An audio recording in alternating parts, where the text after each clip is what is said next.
Winter Latina show. Hosted by IDM.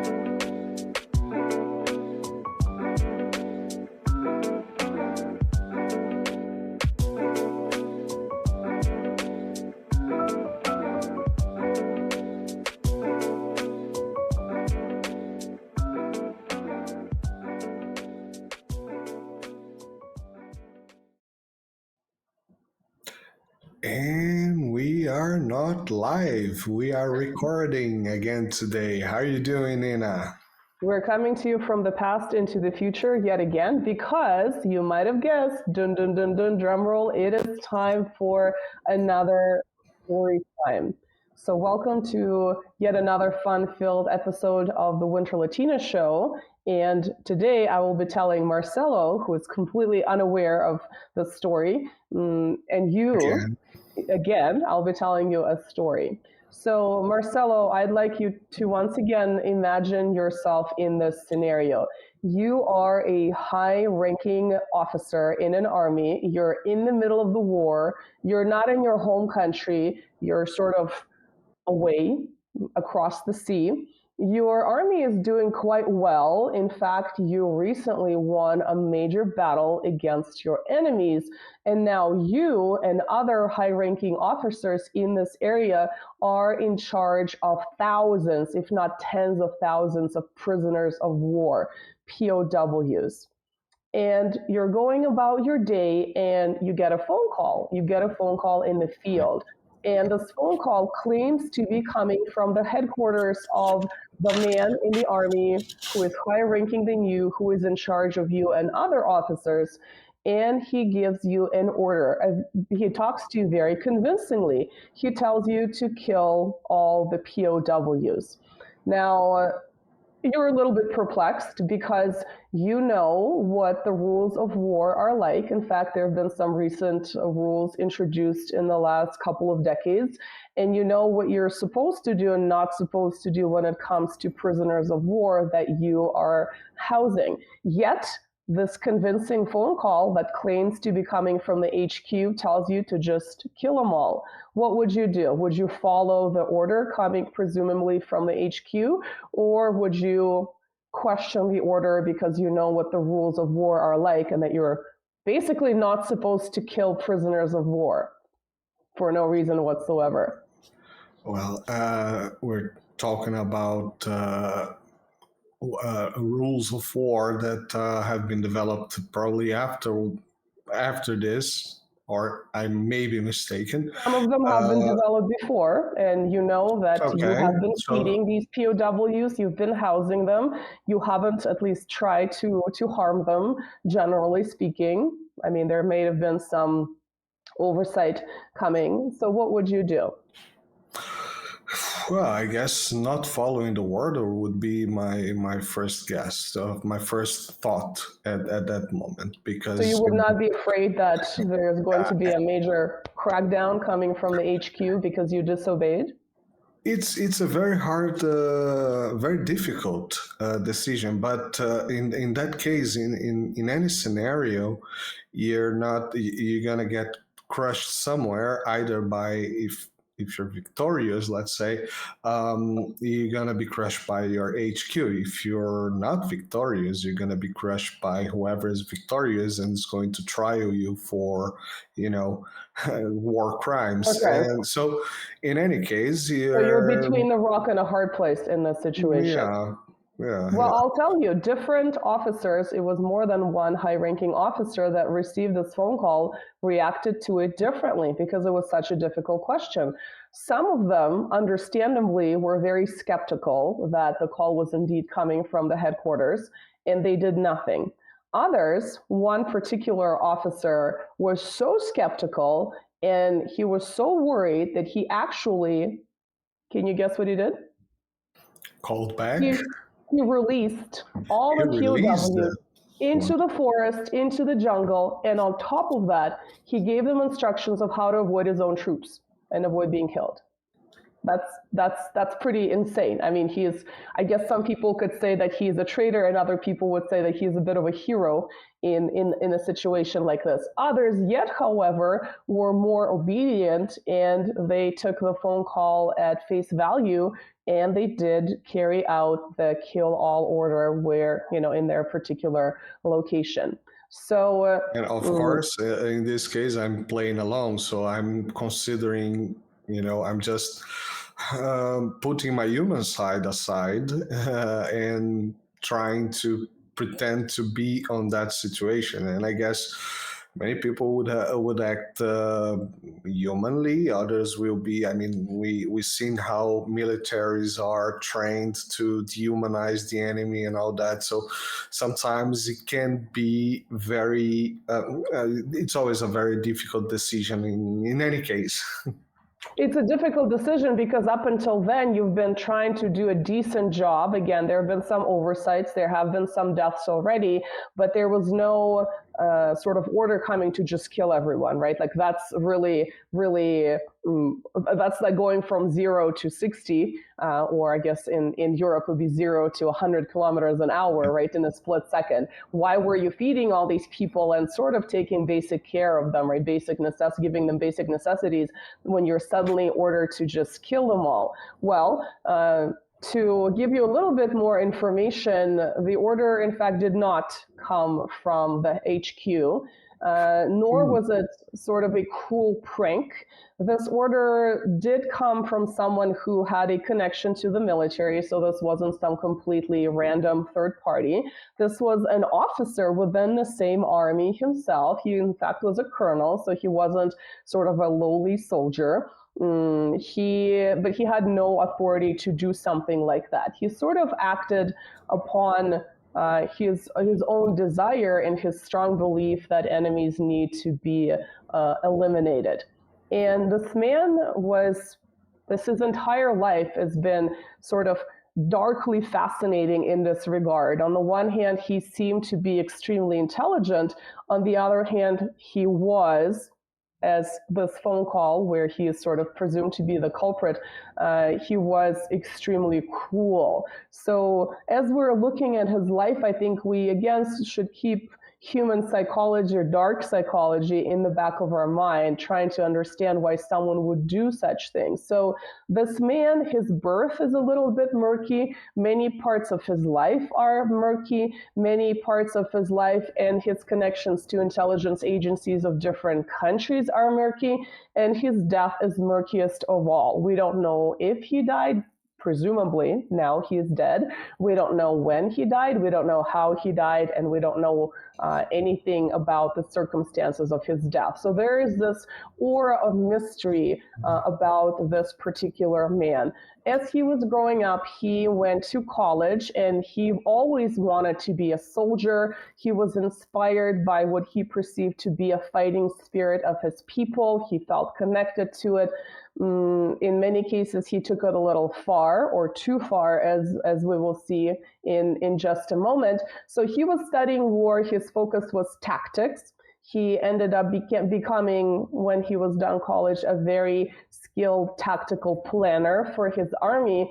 And at his height, he was well respected, and some people even refer to him as the god of operations.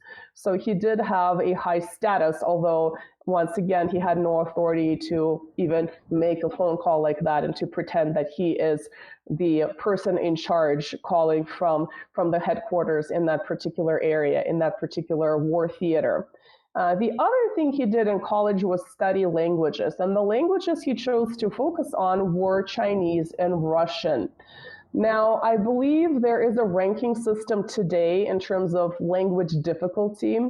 We can sort of debate whether these systems are correct, where 1 is the easiest, and I believe 5 is the most difficult. Please correct me if I'm wrong. And I think the easiest languages are easiest, quote unquote, or something like Spanish. And as you go down to number 4, you'll have a bunch of Eastern European languages like Hungarian, Russian. So he chose a number 4, and then Chinese and Arabic and a couple of other languages are considered the most difficult. So basically, he chose to focus on the 2 most difficult languages, or in that ranking of the ones that he could have studied. We're not sure the extent to which he knew these languages, but it sounds that he did have a working knowledge of these languages, like he could translate, and later on in life he was able to use these two languages for survival. So, like we said, he always wanted to be a warrior. He felt connected to the fighting, what he perceived to be the fighting spirit of his people. And he ended up joining the army, of course, with all this training that he received in college. And as the international situation was getting more hostile between different countries, it was getting very dangerous, instead of trying to de-escalate or do his part in trying to de-escalate, from the rank that he had, he tried to do the opposite. He wanted to escalate. In fact, he tried to participate in a conspiracy of assassinating the leader of his country, who was going to have negotiations with the leader of another country to avoid war. So you can kind of tell that his connection already to this fighting spirit of his people was sort of beyond perhaps the norm. He was extremely militaristic and very maybe cocky about his own abilities and the abilities of his country to win wars. And in fact, it wasn't just this one country with which he wanted to prevent negotiations and attain some kind of peace. He also wanted to fight another country simultaneously, a country that bordered his land, and he ended up getting his ass kicked. To put it bluntly, he and the other officers ended up losing 3/4 of their troops in combat.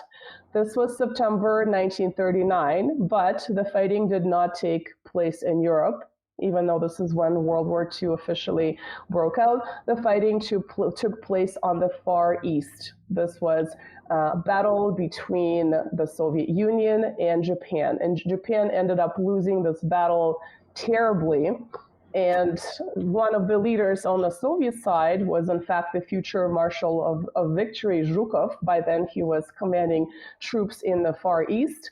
And as we know, Japan had been expanding in the Southeast Asia, in East Asia, going into China, in especially the 1930s, but its expansion began with the basically occupation of Korea, right, in the very early 1900s, then going into China in the 1930s, and then during World War II, there was sort of a lot of jumping around Southeast Asia, where many parts of Southeast Asia were controlled by Japan. But in this particular case, this colonel realized, and it seems like he could only really understand the language of power. It was only getting his proverbial butt kicked, literally and figuratively, when he realized maybe we shouldn't be fighting the Soviet Union at the same time as we should be fighting the United States, much like he really, really, really, really wanted.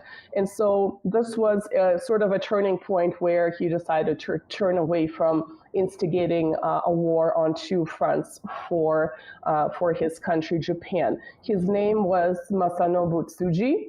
He, like I said, was a colonel. He was believed to be very highly skilled, a tactical planner in his army. And at the same time, he routinely overstepped the boundaries of his status, his social status, his professional status, and we can draw all kinds of psychological conclusions about what his personality was like.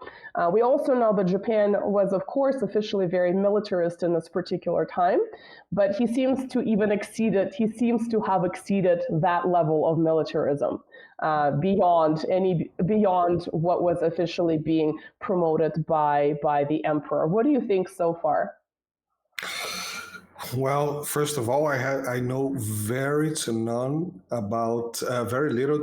Which about. is what makes it interesting, because your impressions would be just pure reactions to what I'm saying that are not necessarily informed by reading books and watching documentaries. At some point, when you start talking, I was thinking about something in the Central Europe area. The Mustache Man, or someone connected to the Mustache Man. Mhm. The Desert Fox or something like that. then when you say that that was not taking place in Central Europe, that kind of Threw you up? caught me on surprise.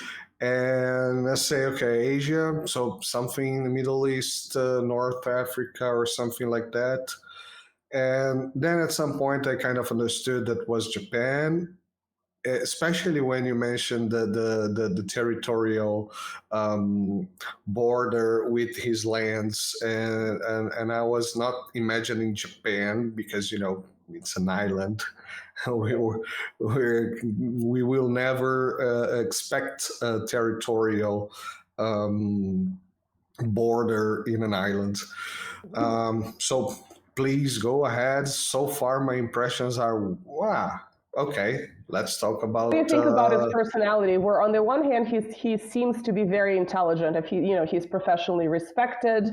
He ends up sort of during World War II, as we'll see very shortly. He ends up participating in some very successful operations.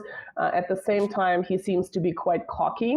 He seems to be surpassing, like I said, even the levels of accepted militarism that Japan subscribed to in this time. So I think his personality is really kind of this maybe there's definitely something going on there in terms of his, even from the phone call that I described, right? That is, he's kind of the alleged number one culprit.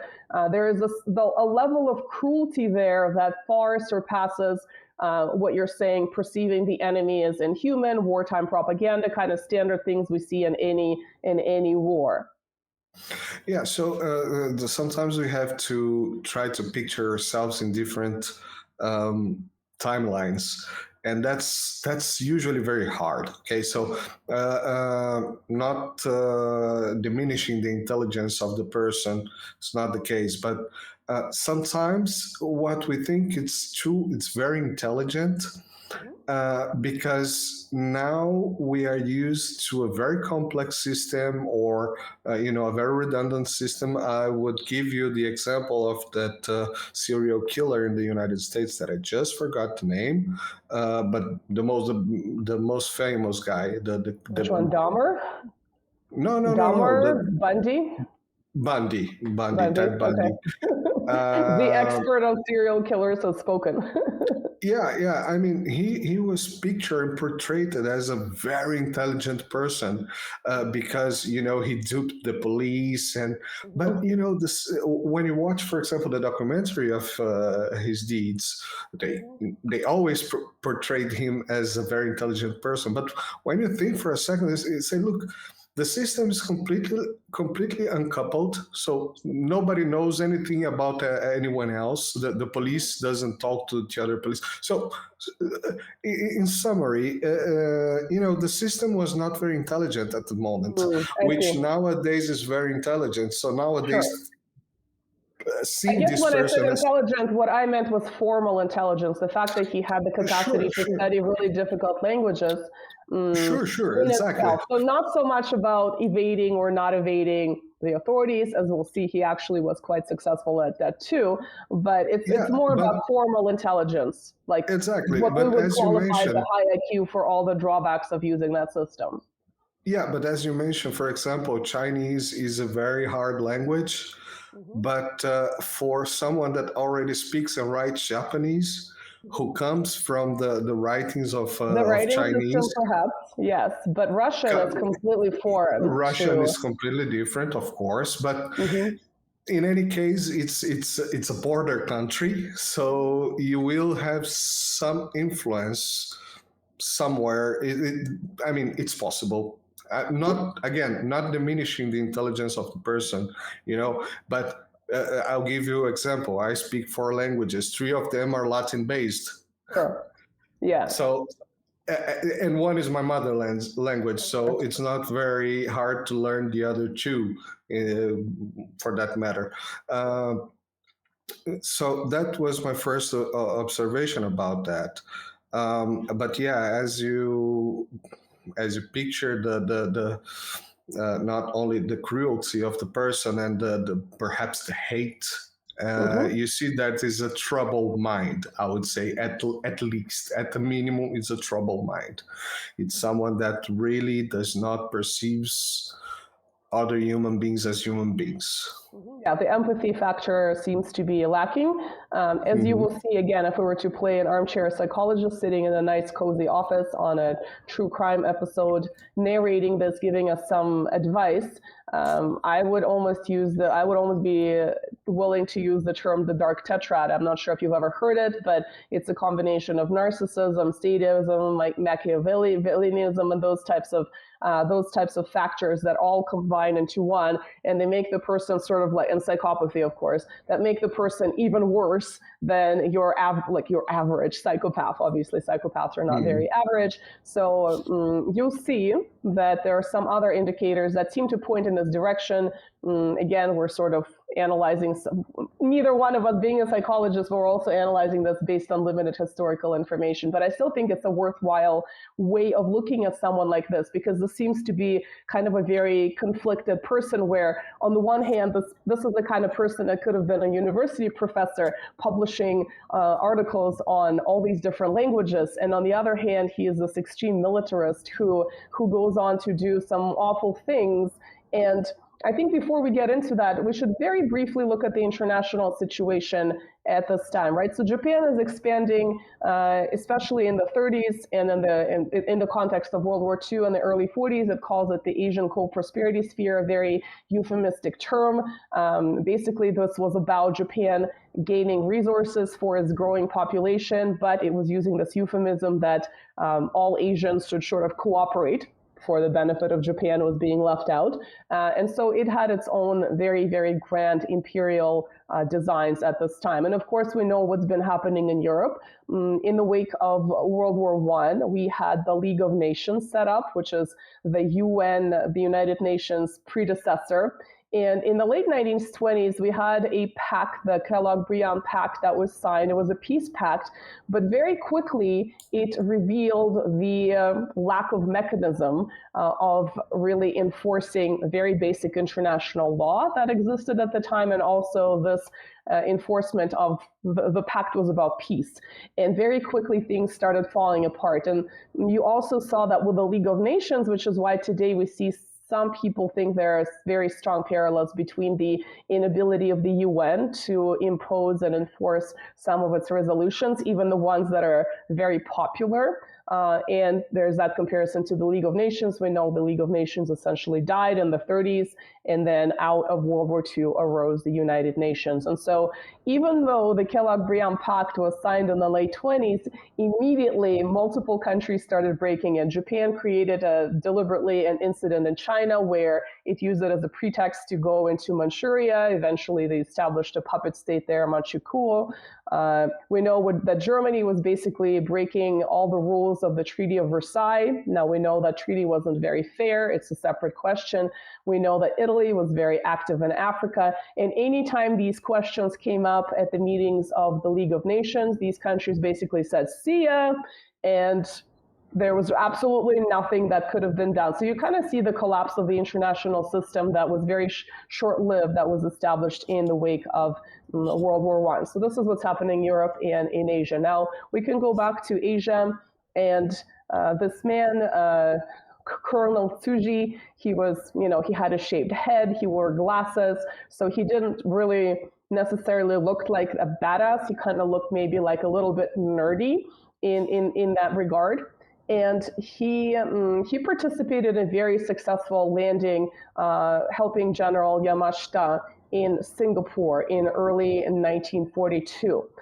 And so Japan occupied Singapore, but they went a lot farther than simply occupying the land. They ended up killing somewhere between, the numbers really ranged a lot, 25,000 to 100,000 specifically Chinese men. So there was sort of a gender-based focus and an ethnic focus. So by today's definition of the G word, definitely qualifies. And one of the main perpetrators of that massacre was Mr. Colonel Tsuji. It's kind of weird to call him Mr. I guess I should call him Colonel Tsuji. And he again, this was his perception of an enemy, which was very broad, very lots of gray areas, sort of preemptively thinking that this is the population that will be the most opposed to the Japanese occupation, therefore they need to be taken out. So already you see the level of cruelty in a massacre of that scale after the successful invasion that he helped plan is really something else. And of course, the phone call with which we started the storytelling here took place within a few months. The POWs used were the American and Filipino POWs that lost the Battle of Bataan, and they were housed by the Japanese army. And he was the one that was trying to get them killed, basically by, again, it's not definitively proved that he was the one that did it, but he's the most likely culprit to have placed that many phone calls to that many officers. And this was taking place in the Philippines. And so he was quite explicit about what enemies, i.e. POWs in this context, should be treated as. And some people claim that he would physically demonstrate what that should be like by basically shooting POWs right in front of his army to give them kind of a very clear physical example of what should be done to them. He also made some wild claims. We don't know if those claims are true or not.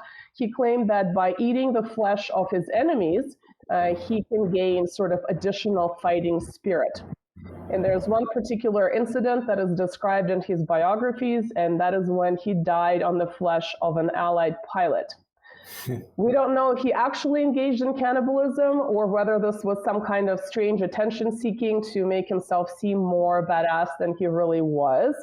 But he certainly claimed that, according to numerous official biographies that are legit. So I'm not sure what you think about possible instances of cannibalism in addition to taking place in a major war crime by this stage and physically supposedly demonstrating what POWs should be treated as. But I think you get a pretty clear picture of the level of cruelty towards which he was going to, he was willing to go to. And yeah, go ahead. Yeah, so one point that is important to talk about is against the what he did in Singapore, that he exterminated the male population. So Chinese male population specifically, yeah. Exactly. So Chinese male population, exactly. So yeah, of course there is an ethnical point there, and there is a gender point there as well. Of course, we know what happened to women on conquered countries during these periods of war. So yeah, and plus, as you mentioned, of course, the ones that would fight would be the men. In general, are the men that go to war, not the women. So the other point about the cannibalism, that's well, again, mentioning Ted Bundy, that's Jeffrey Dahmer. yeah. So it's not uncommon among these psychopaths, sociopaths, or high level psychopaths.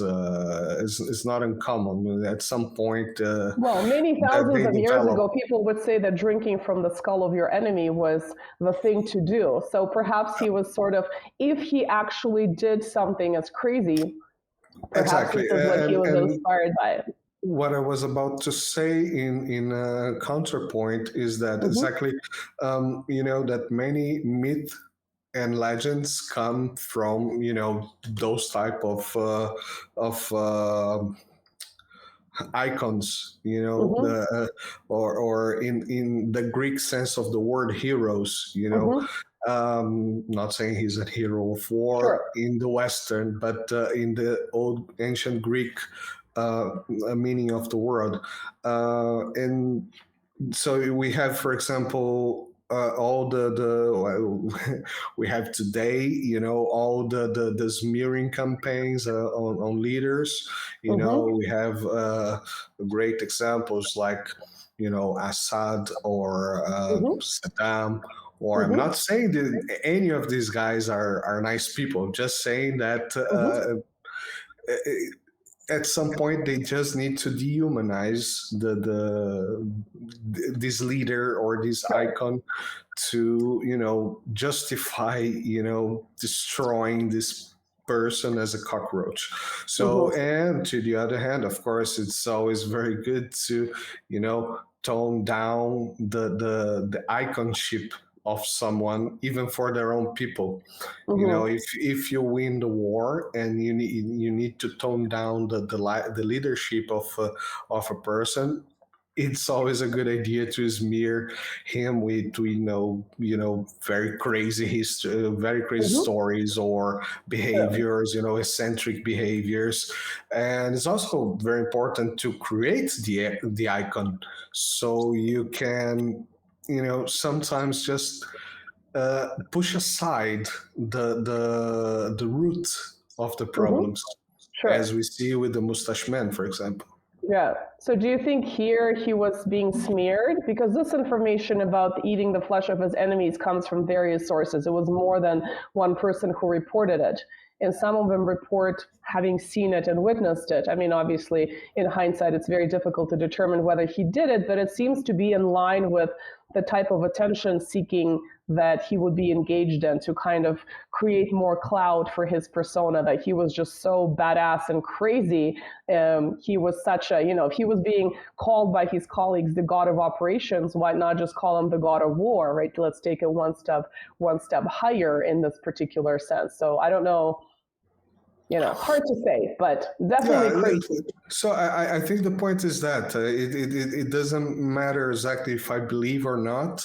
I Mm-hmm. think we pass through points that we can analyze it as, it can be true, and it's Mm-hmm. not hard to be true, as Yes. we've seen, parallels that are true. And at the Mm-hmm. same point, yeah, it can also not be true, and it would also make sense. So I think that's the middle Well, ground that let's say it's we not can. true, but the fact that, let's say, this information comes from Tsuji himself, that he would even want to present himself in this way, I think it does show you the kind of thinking to which he Yeah, sure. subscribes. Where in his mind, Yeah, perhaps it maybe. was this connection to the ancient warrior spirit, but I think for us today listening to this, it's like, holy shit. And here, Like, yeah, you he just ate an bring allied maybe. pilot. Like, what? Perhaps you brought a third point here, that he Mhm. himself might have created his own theories, his own, stories about himself, and told To people, kind of just. instill a little bit of terror in not just his enemies, but also his own colleagues, that he's so Yeah, batshit crazy. yeah, And some at the strangle same cats, time, someone eat right, people. I exactly. mean, Some strangle cats, some eat allied pilots' bodies after they've crashed. and die for A it. little bit of column A, a little bit of column B. Yeah, it's really kind of amazing in a shocking way. But he was operating in the Philippines. He worked a little bit under General Honma. He then aided Sugiyama, but he really bounced around Asia as well. He was in China for a little bit of time. He was, as we know, he was one of the perpetrators, organizers of this massacre in Singapore, so Philippines. He was also in what today is called Myanmar. Back then it was called Burma. And Mhm. as Japan was losing the war, he very crudely ended up getting his butt out of there. So his the officers that were his commanding officers, we know what happened to them, right? Some of them ended up indeed following this warrior spirit and self-exiting, so as to not to submit to the Americans. Others were tried for war crimes, and there's a little bit of a gray area. We know there are all kinds of war crimes tribunals, obviously Nuremberg in Europe, the Tokyo trials, and there are other ones in the Soviet Union and China, very specific ones only run by the Americans in the Philippines. So this is where some historians consider this to be a bit of a problem, where it was very one-sided. It was almost like the punishment of the conquered Japanese generals. But be that as it may, he clearly, despite all this promotion of the warrior spirit, he didn't want to self-exit, and he ended up getting his butt out of there, and he ended up bouncing around between 1945 and 48 in different parts of Asia.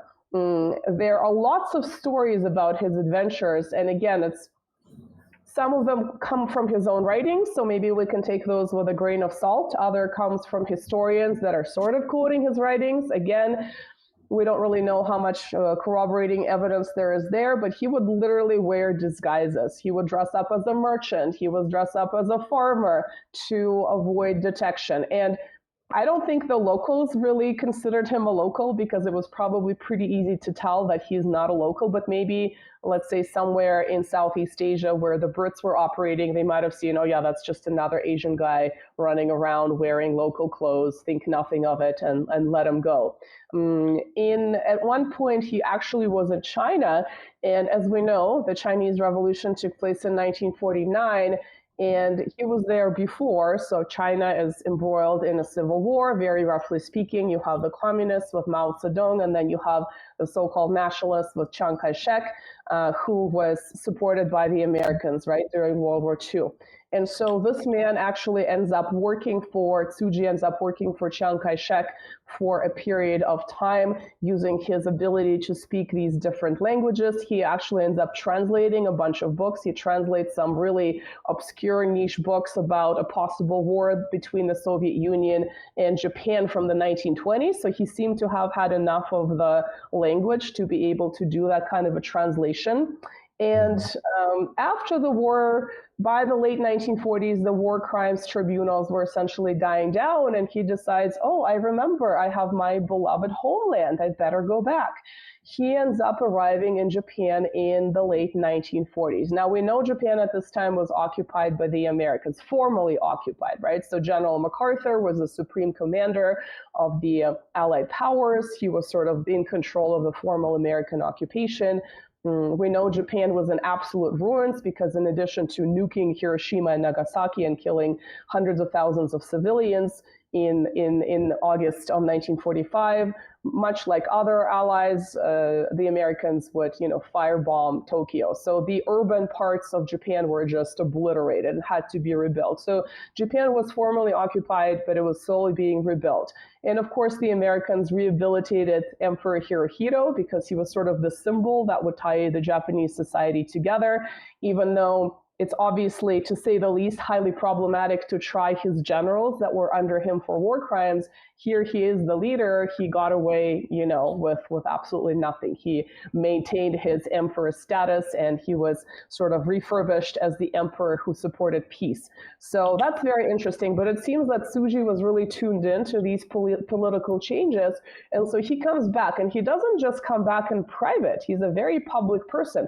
He ends up running for government, and he ends up being elected not once, but twice to the national legislature. He is a wildly popular politician. He publishes books about himself. He publishes books about the invasion of Singapore. You can find this book in an English translation today. It actually has very really good reviews on your favorite bookseller's website. I think it's called Japan's Greatest Victory, Britain's Greatest Defeat, something along those lines. You can look it up. Just look up Tsuji.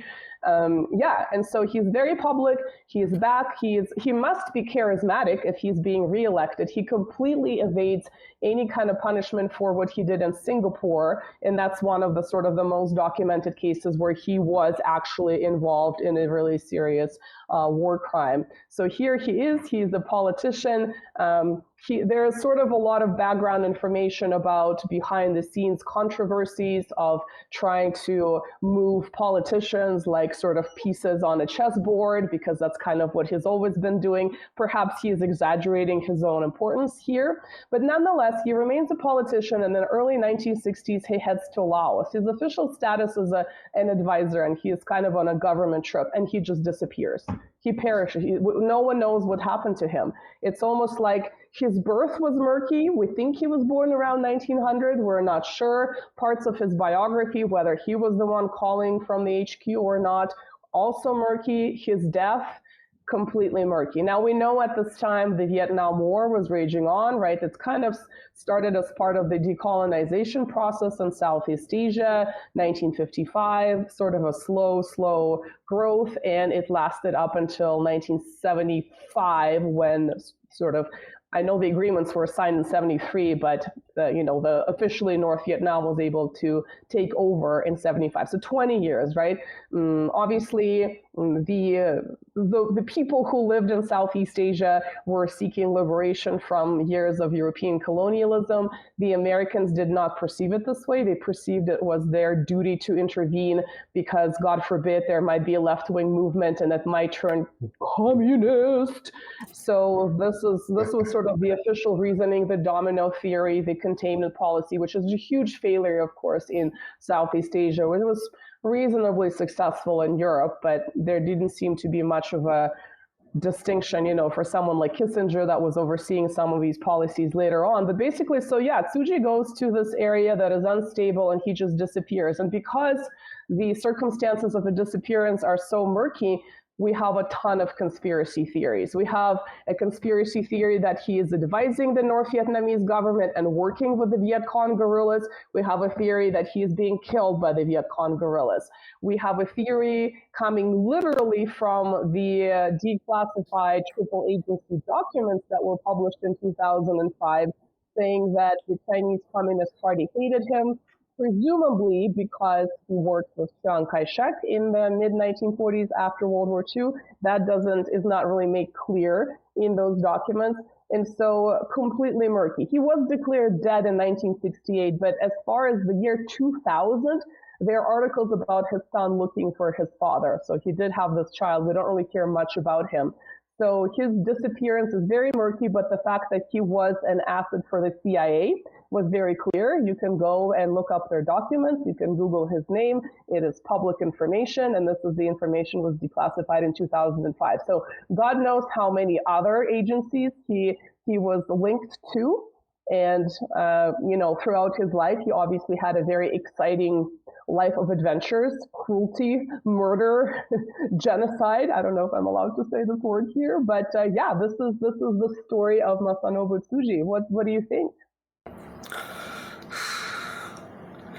And we have him today in the show. I know, right? He comes in. He's still alive. The flesh of the Allied pilot gave him immortality. He's still around. Yeah. Yeah, well, yeah, as you say, it's a lot. It's a lot, and just thinking that the guy simply disappeared, well, perhaps he just, sometimes fate can be a bit, karma could be a bitch. Yeah, karma could be a bitch. Karma can be a bitch. Perfect, exactly. So a guy with not saying good, but big accomplishments. Can just fall on the shower and hit the head, somewhere in Laos. Yeah, right? somewhere in Laos, somewhere just step on a mine. Exactly. Why not? Right. And we just had a case some years ago of a huge Sunday afternoon shows presenter, one of those guys that present, talk shows on Sunday afternoon, that in Brazil is, the higher audience possible. He just, he retired. He got sacked, but then he was already very, very rich. So he retired, went to live in the United States and decided to fix his air conditioning and fell from the roof. Presumably. Yeah. Was he working for Boeing? I hope not.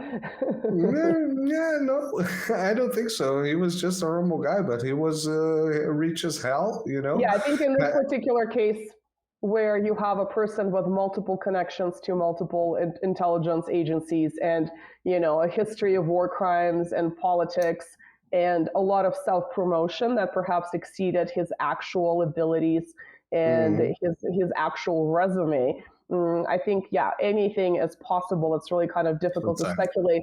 I think there are some things that are more likely in a state of war than less likely in his particular case. Perhaps he was a little too cocky about going there as, in his status. And I just find he's kind of maybe, there's a lot of information about him online, not enough. I find him endlessly fascinating because he's sort of not the first person you can think of. And on the one hand, there is this formal level of intelligence. On the other hand, there is this excessive cruelty, and there's also this, cocky narcissism and self-promotion.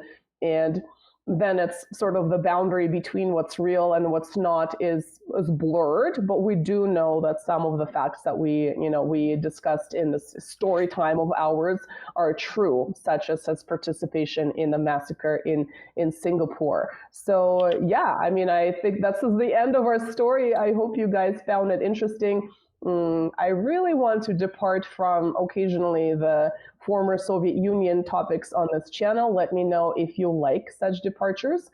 Eventually I will when the channel is big enough, but right now we've sort of been sticking to the same general area, but as you could see, I obviously have other interests that pertain to history and are sort of within the parameters of what we've discussed before, but they're outside of the geographic region. Although there was a Russian connection, of course, with Marshal Zhukov kicking Tsuji's ass, which was kind of enjoyable for me. So yeah, hope you guys liked our story time. Let me know if you want to have more story time. It's always... Don't forget to comment, like, share, subscribe to the channels. Thank you, people of the future, from the people of the past, and we will see you in the next episode. Bye. See you, Nina. Bye-bye.